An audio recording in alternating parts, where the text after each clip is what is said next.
Police നിയമന തട്ടിപ്പിന് പിന്നിൽ ആഭ്യന്തരമന്ത്രിയും ഓഫീസുമാണെന്ന മൊഴിയിൽ ഉറച്ചു നിൽക്കുന്നുവെന്ന് കേസിലെ പ്രതി ശരണ്യ. ഏതു വിധത്തിലുള്ള സമ്മർദ്ദമായാലും മൊഴി മാറ്റില്ല. ഹരിപ്പാട് കോടതിയിലാണ് ശരണ്യ ഇത്തരത്തിൽ മൊഴി നൽകിയത്.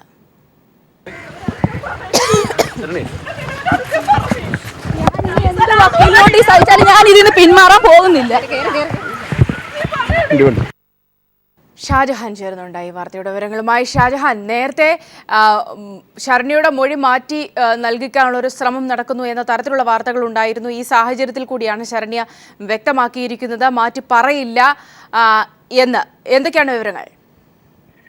സൗമ്യ, നമുക്കറിയാം ശരണ്യയുടെ വ്യാജ നിയമന തട്ടിപ്പുമായി ബന്ധപ്പെട്ടാണ് ശരണ്യയെ പോലീസ് ഇപ്പോൾ അറസ്റ്റ് ചെയ്ത് കസ്റ്റഡിയിൽ വെച്ചിരിക്കുന്നത്.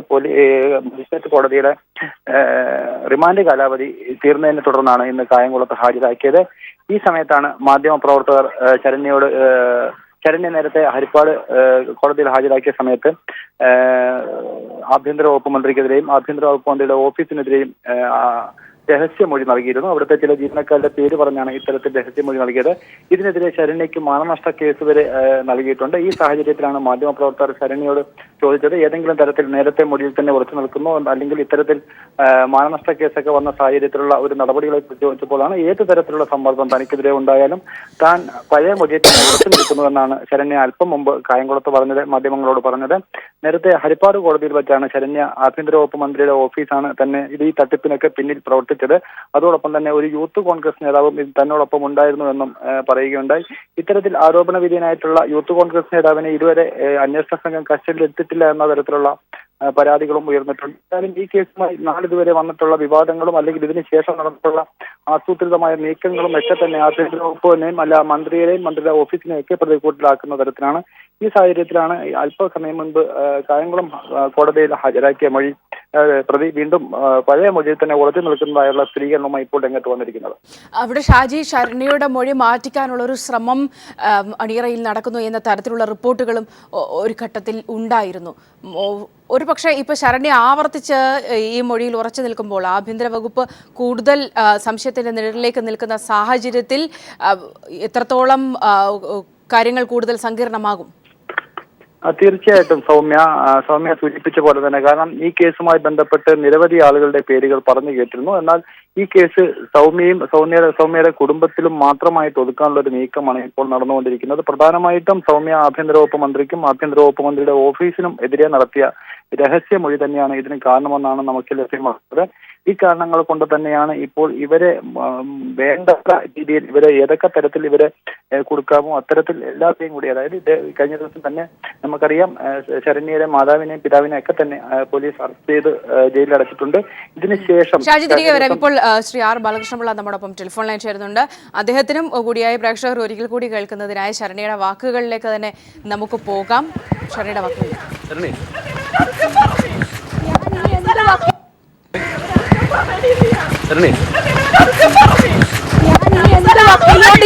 ഞാൻ ഇതിന് പിന്മാറാൻ പോകുന്നില്ല.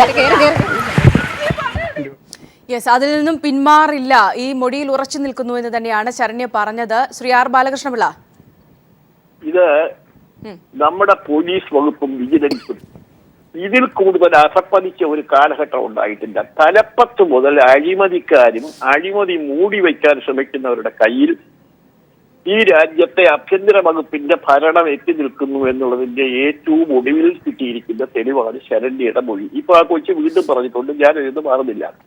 ഒരു കാര്യം നമ്മൾ ആലോചിക്കണം. പോലീസ് ചുമതല വഹിക്കുന്ന ആഭ്യന്തര മന്ത്രിയുടെ പേഴ്സണൽ സീലും ഓഫീസ് സീലും ഒരാൾ വെറുതെ എടുത്ത് റോഡേ പോകുന്ന ഒരാൾക്ക് കൊടുക്കുമെന്ന് കരുതാനുള്ള വിഡ്ഢിത്വമോ ബൗദ്ധ്യമോ ഒന്നും കേരളത്തിലെ ചിന്തിക്കുന്ന ജനങ്ങൾക്കില്ല. അക്കാര്യം ഒന്നും ആര് പറഞ്ഞാലും ഒന്നും അംഗീകരിക്കാൻ കഴിയില്ല. വളരെ വ്യക്തമല്ലേ? ഇവിടെ എന്തും നടത്താം. യോഗ്യനാണെന്ന് മുദ്ര കുത്തി വിൻസെന്റ് ഹാളിനെ പോലുള്ളവരെ വെച്ചുകൊണ്ട് അവരെ കൊണ്ട് തെറ്റ് ചെയ്യിക്കുക. തെറ്റ് ചെയ്യുന്ന ആളുകളെ അന്വേഷണം തുടങ്ങുന്നതിന് മുമ്പ് കോടതി പറഞ്ഞ് അന്വേഷണം നടക്കുന്ന കേസുകളുണ്ട്. വിജിലൻസ് കോടതികൾ പറഞ്ഞ് വിജിലൻസ് അന്വേഷിക്കുന്ന കേസുകളിൽ പോലും നിരപരാധികളാണെന്നല്ലേ ഉമ്മൻചാണ്ടിയും രമേശും പറയുന്നത്. ഈ ജേക്കബിന്റെ മോന്റെ കേസ് തന്നെ കോടതിയാണ് പറഞ്ഞത് അന്വേഷിക്കാൻ. അന്വേഷണം തുടങ്ങിയിട്ടേ ഉള്ളൂ, അന്വേഷണം നടക്കുന്നേ ഉള്ളൂ. ആ കേസിലും പറഞ്ഞിരിക്കുന്നത് അയാൾ നിരപരാധിയാണെന്നാ. ഇങ്ങനെ പറയുന്ന ഒരു ഗവൺമെന്റ് ഉണ്ടായിട്ടുള്ളൂ ഈ ലോകത്തോട്. അതിപ്പോ കോടതി ഞങ്ങളൊക്കെ ആദ്യം പറഞ്ഞപ്പോ കൈരളി തന്നെയാണ് എന്റെ സ്റ്റേറ്റ്മെന്റ് ഇത് പറഞ്ഞതിന്റെ അന്ന് പ്രസിദ്ധീകരിച്ചത്. ഇപ്പൊ ഹൈക്കോടതി എന്നെ അത് പറയുന്നു. ഈ കേസ് സത്യമാണെന്ന് ഇന്നലെ ഞാൻ എന്റെ വാർത്താ സമ്മേളനത്തിൽ ഞാൻ പറഞ്ഞിരുന്നു. ഒരു സീല് ഉത്തരവാദിത്വമില്ലേ? ആഭ്യന്തരമന്ത്രിയുടെ ആഫീസിന്റെ സീൽ അടിച്ചു എന്ന് ആ സീലാണെന്നും പോലീസ് പറയുമ്പോ ആ മന്ത്രിക്കൊരു ഉത്തരവാദിത്വമില്ല. സാരമില്ല, ഇതൊക്കെ നിസ്സാരമാണ്, നിങ്ങളൊക്കെ കൊള്ളരാത്തവരാണ്, കേരളത്തിലെ ജനങ്ങളൊക്കെ മണ്ടന്മാരാണ് എന്ന് പറയുന്ന രീതിയിലാണ് പോകുന്നത്. ഇതൊന്നും ഈ ഗവൺമെന്റിന്റെ കാലത്ത് തെളിയാൻ പോകുന്നില്ല. ഞാൻ വിശ്വസിക്കുന്നത് 6 മാസമോ 7 മാസമോ കഴിയുമ്പോൾ ഈ രാജ്യത്ത് വരുന്ന ഒരു ഗവൺമെന്റ് ഉണ്ടാകും, ജനങ്ങളോട് പ്രതിബദ്ധതയുള്ള ഈ കാര്യങ്ങളൊക്കെ അറിയിക്കണമെന്ന് ബോധ്യമുള്ള ഒരു ഗവൺമെന്റ് വരുമ്പോഴേ ഈ കുറ്റങ്ങളെല്ലാം തെളിയും. ഇതിപ്പോ ആലിബാബായും 40 കള്ളന്മാരുടെ സ്ഥലത്ത് ആലിബാബായും 20 കള്ളന്മാരും അല്ലേ രാജ്യം ഭരിക്കുന്നത്. 20 പേരെ കാണാനില്ല, അത് വന്നോളും, അത് പുറത്തുണ്ട് 20 പേര്. അപ്പൊ അതുകൊണ്ട് അഴിമതിയെ പറ്റിയൊക്കെ പറഞ്ഞാൽ ഇപ്പൊ ജനങ്ങളുടെ മാതിരി നിർവികാരരാ. കാരണം എല്ലാ ദിവസവും കേൾക്കുന്ന ഇതല്ലേ എല്ലായിടവും. ഈയിടെ ഒരു അഴിമതി കണ്ടു, പോലീസിന് 2.5 കോടി രൂപയുടെ അഴിമതിയാണ് പോലീസ് ഉദ്യോഗസ്ഥന്മാരെ പുറത്തു കൊണ്ടുവന്നിരിക്കുന്നത്. അതിന് ഉത്തരവാദികൾ ആരാ? ഉത്തരവാദികൾ മുഖ്യമന്ത്രിയുടെ ആഫീസും ഒരു IG-യുമാണ്. 2.5 കോടി രൂപ. പക്ഷെ അതൊക്കെ താഴ്ത്തി വെച്ച് പോകാം, ഒന്നും പുറത്തു കൊണ്ടിരുന്നില്ല. അവിടെയാണ് ശ്രീ ആർ ബാലകൃഷ്ണപിള്ള, സമീപത്തായി അന്വേഷണ ഉദ്യോഗസ്ഥർ കേസുകൾ കൈകാര്യം ചെയ്യുന്ന ശൈലി കൂടി നമ്മൾ നോക്കിയെടുക്കേണ്ടതുണ്ട്. മറ്റെല്ലാ കേസുകളും പോലെ അതുകൊണ്ട് തന്നെയാണ് ഈ പോലീസ് നിയമന തട്ടിപ്പുമായി ബന്ധപ്പെട്ട കേസും സംശയത്തിന്റെ നിഴലിൽ നിൽക്കുന്നത്. ഇവിടെ ശരണ്യയുടെ മൊഴി മാറ്റിക്കാനുള്ള ഒരു ശ്രമം പോലും നടന്നു, വലിയ സമ്മർദ്ദങ്ങൾ നടക്കുന്നു, വലിയ ഭീഷണി ഉണ്ടാകുന്നു. ഒരു പക്ഷേ അന്വേഷണം സത്യസന്ധമാകേണ്ടതല്ലേ? ഇത്തരത്തിലുള്ള കാര്യങ്ങളിലേക്ക് കൂടി കേവലം ശരണ്യെ പോലുള്ളവരെ മാത്രം കുറ്റക്കാരായി നിർത്താതെ അതിനും അപ്പുറത്തേക്കുള്ള കാര്യങ്ങളിലേക്ക് പോകാൻ കഴിയാത്ത രീതിയിൽ പഴുതുകൾ അടച്ചുള്ളൊരു വേണമല്ലോ പോലീസ് നമ്മൾ ഇതുമായിട്ട് ബന്ധപ്പെട്ടതല്ല, ഇത് ഉള്ള കാര്യം. അതായത് രമേശ് ചെന്നിത്തലയും ശിവകുമാറും ഉൾപ്പെടെയുള്ള ആളുകൾക്ക് ഞാൻ പണം കൊടുത്തു എന്ന് രമേശ് പറഞ്ഞിട്ട് അതിനെപ്പറ്റി അന്വേഷണം ഉണ്ടല്ലോ. അന്വേഷണം ഈ 2 തരത്തിലുള്ള ക്വിക്ക് വെരിഫിക്കേഷൻ പോലും ബാബുവിനെതിരായിട്ട്, ബാബുവിനെ പോലെ കറപ്റ്റായ ഒരു മന്ത്രി, ഇത്രയും ഇമേജ് നഷ്ടപ്പെട്ട ഒരു മന്ത്രി കേരളത്തിൽ വേറെയില്ല. പക്ഷെ അന്വേഷണമില്ല. മാണിക്കെതിരായി അന്വേഷിച്ച് നടന്നുകൊണ്ടിരിക്കുക, അന്വേഷണം നടക്കുകയാണ്. പക്ഷെ മാണി വാങ്ങിച്ച പണത്തിന് മാത്രം അന്വേഷിക്കുകയും ഇപ്പൊ ഒരു പുതിയ ഭാഷ്യം കൂടെ കൊടുക്കുക പോലീസാ, അത് മന്ത്രിമാരാ കൊടുക്കുന്നത്. അഴിമതി നിരോധന നിയമം അനുസരിച്ച് പണം ചോദിക്കുകയും വാങ്ങുകയും ചെയ്യണം. ചോദിച്ചതിന് തെളിവില്ലല്ലോ. കേരള കോൺഗ്രസ് പറഞ്ഞു ഇതൊക്കെ ഉണ്ടാക്കി കൊടുക്കുന്നത് നമ്മുടെ പോലീസ് ഉദ്യോഗസ്ഥന്മാരാ. ഒരു 5-6 മാസം കൂടി നിൽക്കത്തോളിയും. ഇവിടെ ശരണ്യ പറയുന്നത് അക്ഷരം പ്രതി ശരിയാണ്. അതിന് സീൽ എവിടെ നിന്ന് കിട്ടി? അല്ലെങ്കിൽ കള്ള സീൽ ഉണ്ടാക്കി എന്ന് പോലീസ് പ്രൂവ് ചെയ്യണം. ഇതുപോലൊരു കള്ള സീൽ ഉണ്ടാക്കി, അത് എളുപ്പമാണോ? അങ്ങനെയാണെങ്കിൽ ഈ രാജ്യത്ത് എത്ര കള്ള സീൽ ഉണ്ടാകേണ്ടതാണ്? പക്ഷെ അവിടെയും ശ്രീ ആർ ബാലകൃഷ്ണപിള്ള, കോടതിയിലാണ് മൊഴി നൽകിയിരിക്കുന്നത് ശരണ്യ. ആഭ്യന്തര മന്ത്രിയും മന്ത്രിയുടെ ഓഫീസും ആണ് എന്ന് വ്യക്തമായി പറഞ്ഞിരിക്കുന്നത്. ഇവിടെ അന്വേഷിക്കുന്നത് വെറും DSP ആണ്. ഈ വിധത്തിൽ ആഭ്യന്തരമന്ത്രിയായി അദ്ദേഹം ഇരിക്കുമ്പോൾ ഉള്ള ഈ ഒരു അന്വേഷണം ഒരുപക്ഷെ ബാർകോഴയുമായി ബന്ധപ്പെട്ട അന്വേഷണം പോലൊക്കെ തന്നെ ഒരു പ്രഹസനമായി തന്നെ മാറുമെന്ന് പ്രഹസനമാണല്ലോ.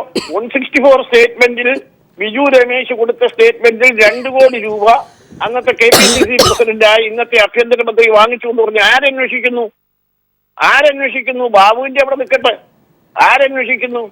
ശിവകുമാറിനെ പറ്റി പറഞ്ഞിട്ടുണ്ട്, ആരന്വേഷിക്കുന്നു?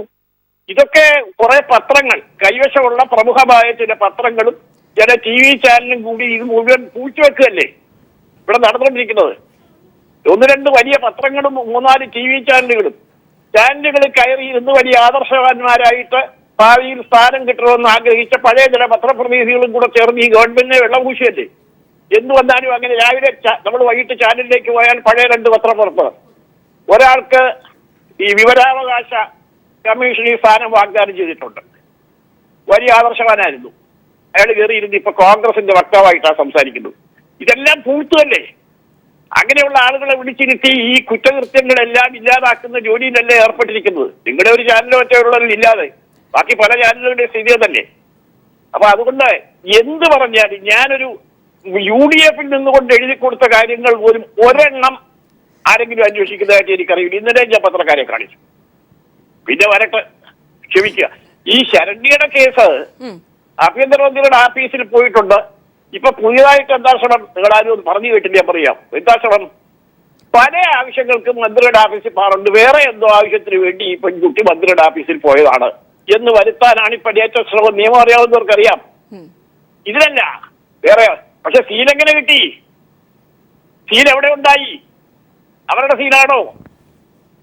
ഒരു ഡിവൈഎസ്പിയെ മാറ്റിയതുകൊണ്ട് ഒരു പിന്നെ ഒന്നുകൊണ്ട് നേരം എടുക്കുകയെന്ന് പറഞ്ഞതുപോലെ ഇവിടെ ഈ വളരെ പ്രധാനപ്പെട്ട ഒരു കേസാണ് അന്വേഷിക്കേണ്ട.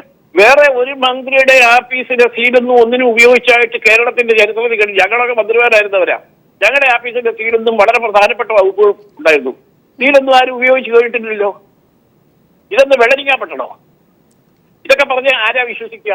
പക്ഷെ നിർഭാഗ്യവശാൽ മാധ്യമം എന്തെല്ലാം വിചാരിച്ചാലും, മാധ്യമം എന്ത് പറഞ്ഞാലും ഈ രാജ്യത്തെ ജനങ്ങൾക്കറിയാം അതിന്റെ പരിണത ഫലമാണ് ഈ തെരഞ്ഞെടുപ്പിൽ. ഇപ്പൊ തന്നെ ഒരു TV നിങ്ങൾ കേൾക്കാൻ വേണ്ടി കേൾക്കുന്നവർക്ക് താല്പര്യമുള്ള കേസാണ്. 7 ജില്ലകൾ. പക്ഷെ 7 ജില്ലകളിലെ ജനസംഖ്യയും ഇടതുപക്ഷ മുന്നണിക്ക് കിട്ടിയ ജനസംഖ്യയും ആരെങ്കിലും കൂട്ടിയിട്ടുണ്ടോ? പാർലമെന്റ് നിയോജകമണ്ഡലത്തെ പറ്റി ആരെങ്കിലും പറയുന്നോ? കഴിഞ്ഞ തവണ UDF ജയിച്ച 6 നിയോജക മണ്ഡലം, ഇത്തവണ LDF-നാണ് ഭൂരിപക്ഷം. അതിനെപ്പറ്റി ആരെങ്കിലും പറയുന്നുണ്ടോ? 7 വലിയ പത്രങ്ങളുടെയൊക്കെ വെണ്ടയ്ക്ക.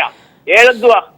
3 ജില്ലകളിലുള്ള ഭൂരിപക്ഷം എന്ന് പറയുന്നത്, 3 ജില്ലകളിലുള്ള സീറ്റ് എന്ന് പറയുന്നത് ഒരു ജില്ലയിലെ അസംബ്ലി സീറ്റിനോടാണ് 3 ജില്ലകൾ. ഇടുക്കി, വയനാട്, കാസർഗോഡ് കിട്ടിയിരിക്കുന്ന ജില്ല. അപ്പൊ ഇങ്ങനെയൊക്കെ പെരുപ്പിച്ച് കാണിക്കുക, ഇങ്ങനെയൊക്കെ തെറ്റിദ്ധാരണകൾ വരുത്തുക, അതിന്റെ ബാക്കിയാണ് ഈ രമേശിന്റെ ഇവിടെ ശ്രീ ആർ ബാലകൃഷ്ണപിള്ള, നമുക്കറിയാം സരിതയുടെ കേസ് കൈകാര്യം ചെയ്തത് രീതി. ഒരു ഘട്ടത്തിൽ ശക്തമായ ഒരു കത്ത് പോലും വലിയ തെളിവാകുമെന്ന തരത്തിലൊക്കെ നിന്നൊരു സാഹചര്യം ഉണ്ടായിരുന്നു. ഒരുപക്ഷെ ഈ ശരണ്യയുടെ 164-ലും സരിതയുടെ കേസിലേതുപോലെ ഉണ്ടായ തരത്തിലുള്ള സമ്മർദ്ദങ്ങളും ഇടപെടലുകളും ഇപ്പോൾ ഉണ്ടാകുന്നെന്നാണ് അറിയാൻ കഴിയുന്നത്. അതുകൊണ്ട് തന്നെ ആ വിധത്തിലേക്ക് കാര്യങ്ങൾ മാറ്റിമറിക്കപ്പെടും, അത്തരത്തിലുള്ള നീക്കങ്ങൾ നടക്കുന്നു എന്ന സൂചന തന്നെയാണോ? ക്ഷമിക്കണം, ഞാനൊരു കാര്യം പറയാം.